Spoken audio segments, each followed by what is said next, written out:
Harihi Om.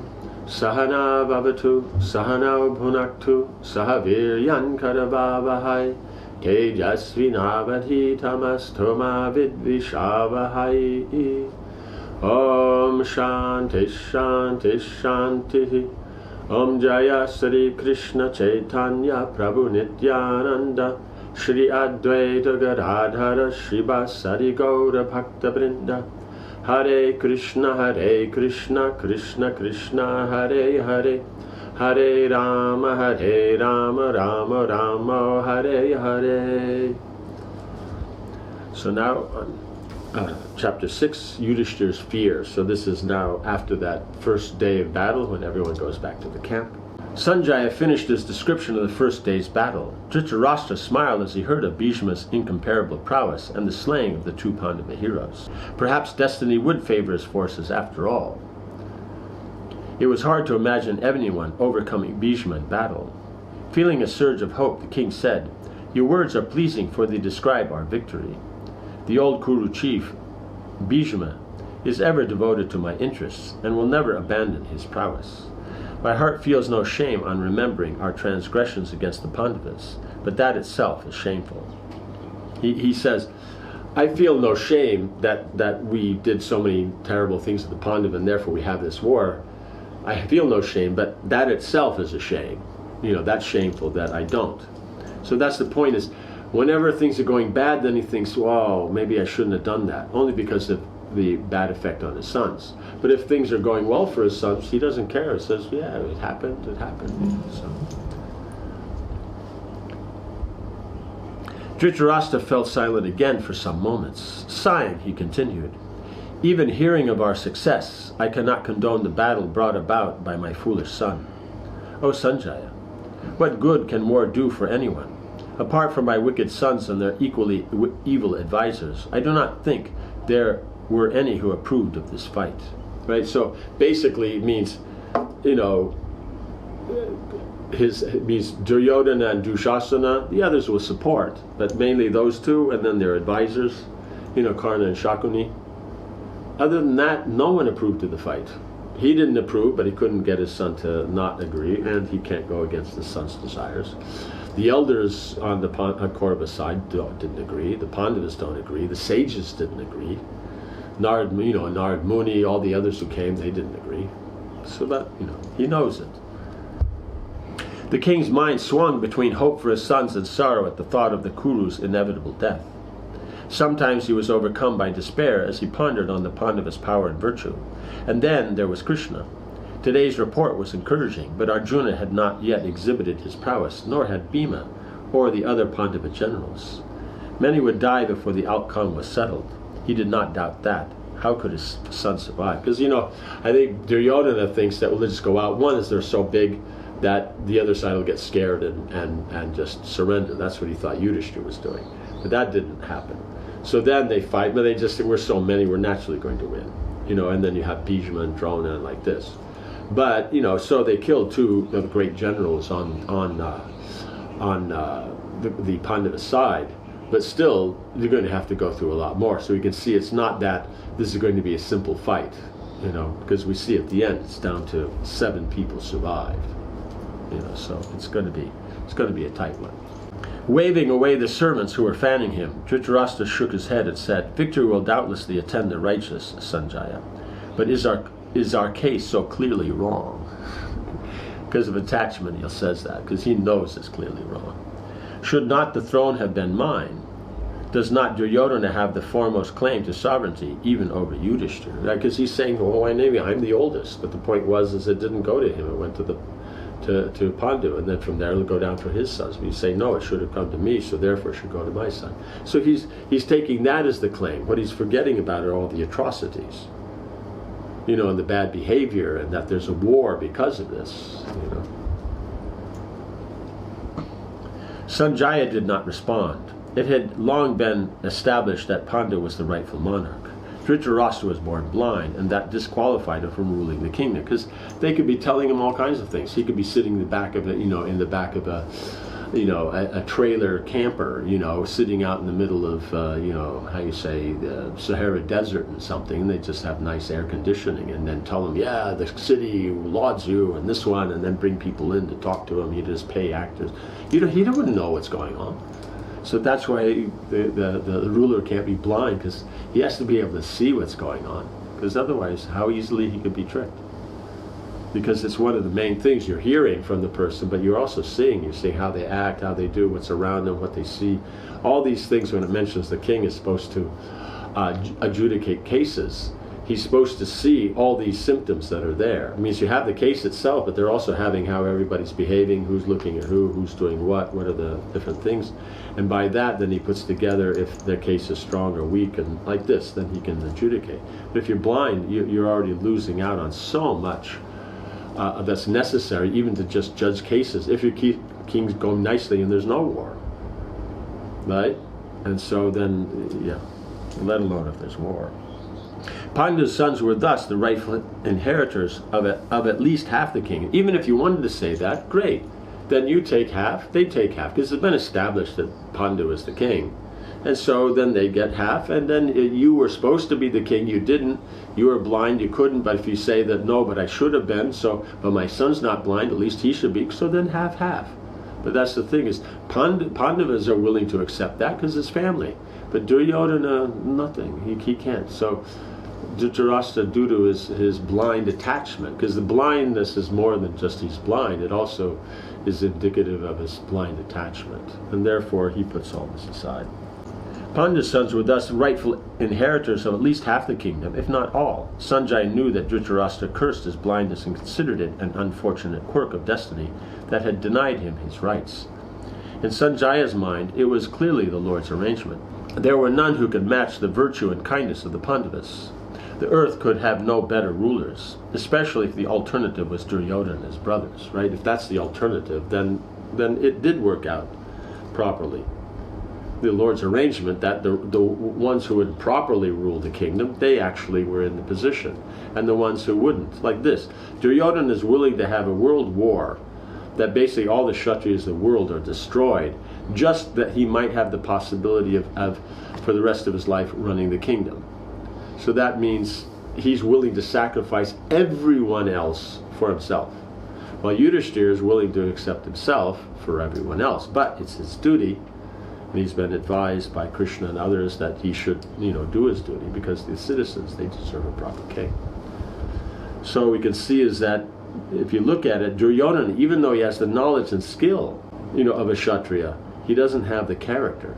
And so therefore knowledge and skill have to be applied through character, and attitude. And because that's wrong, therefore the results will never be good. He may manage, but that's not enough. Humans need more than just being managed. They need the proper example, the proper instructions, so that they can elevate themselves. Because human life is meant to elevate yourself up to the transcendental platform. The animal life and plants and all that, they just live their life as their karma dictates, and so it runs perfectly for them. But humans perfectly means to becoming God conscious. Struggling with his inner conflict, Dhritarashtra went on dolefully. But there can be no excuse for the cruelty my sons meted out to the Pandavas and their chaste wife. Soon we will see the fire of their anger blazing on the battlefield. O Sanjaya, thinking of their anger, incited by Duryodhana, I am restless both day and night. Seated at the feet of his master, Sanjaya spoke frankly, but with affection. You are the cause of the Kuru's present plight. Why do you blame only your son? Your present remorse is like the building of a dam after the water has escaped. Listen as I describe how events are unfolding at Kurukshetra. You will soon be consumed by a lonesome regret as this war takes its inevitable course.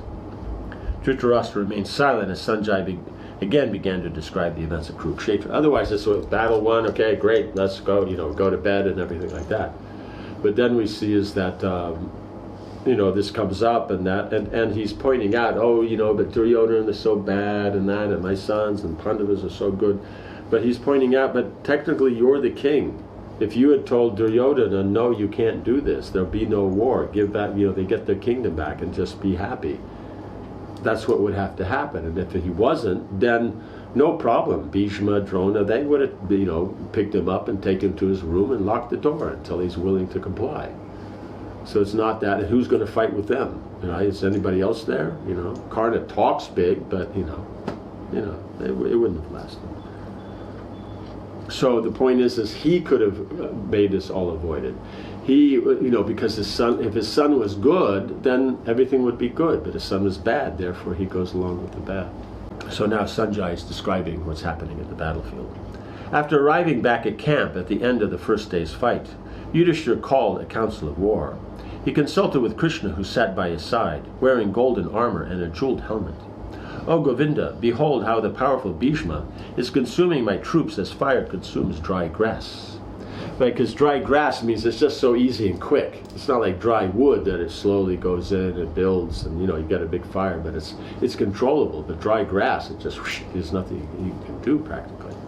How can we even look at him as he releases his celestial weapons? Seeing him stationed on the battlefield, my troops are flying away in all directions.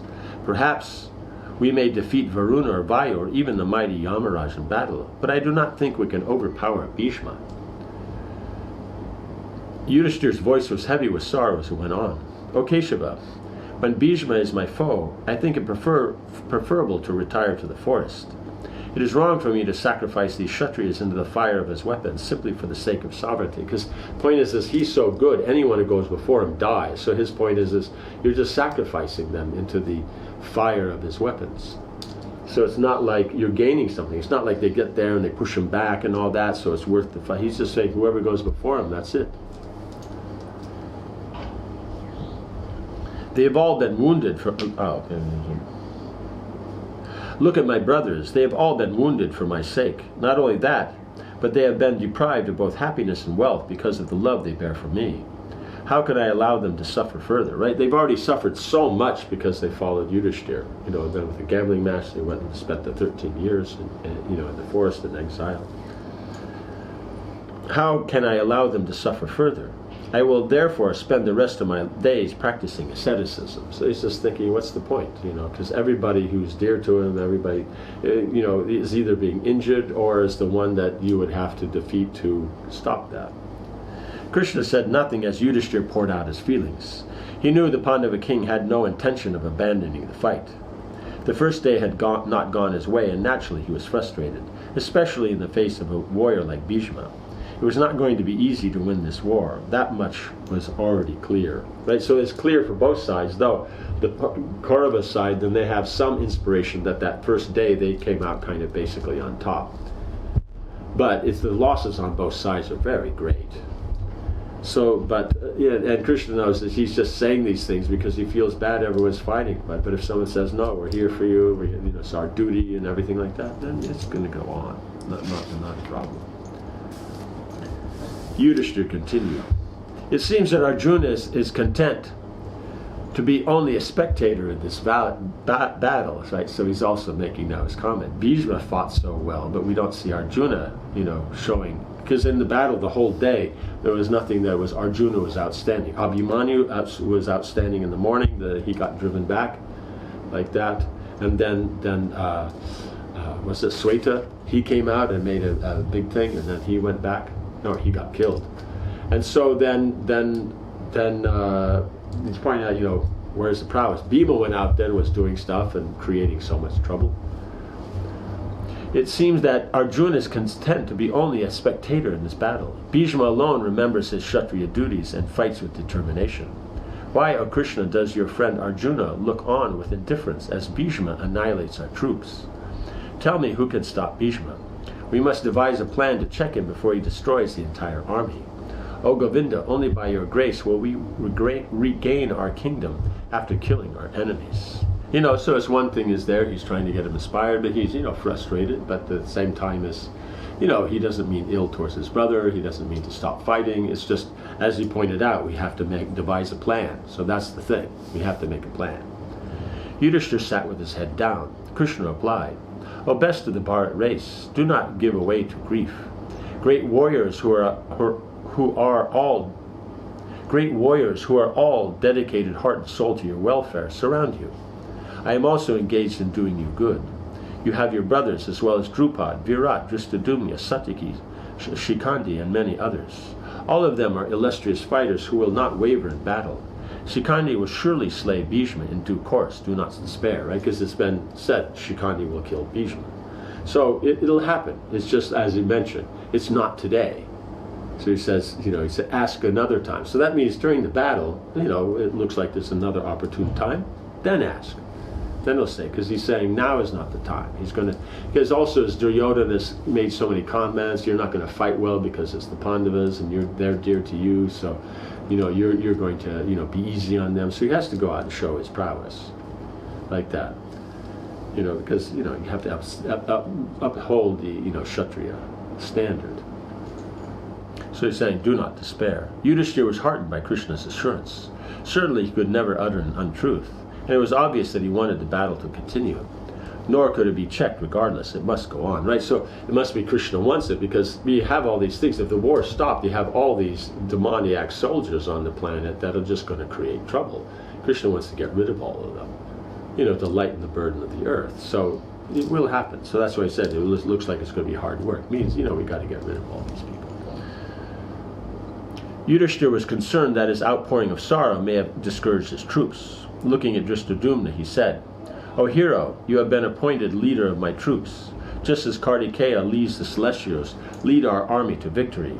Use your prowess to kill the Kurus. I will follow behind you, along with my brothers and all other Kshatriyas." Dristadumna replied, "O son of Pritha," because this is at a war council, so everybody's there.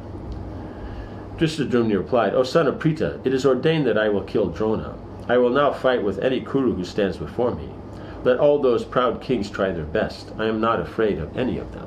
Right, so on this battlefield, he's not afraid of any of the Kshatriya, because everybody knows, as kings, they hear, it's their business to know that, but also there's spies, there's so many ways, there's the histories, there's the local people speaking and all this, and then they know how powerful and how all these people are. So they know what they can do and all that. So then,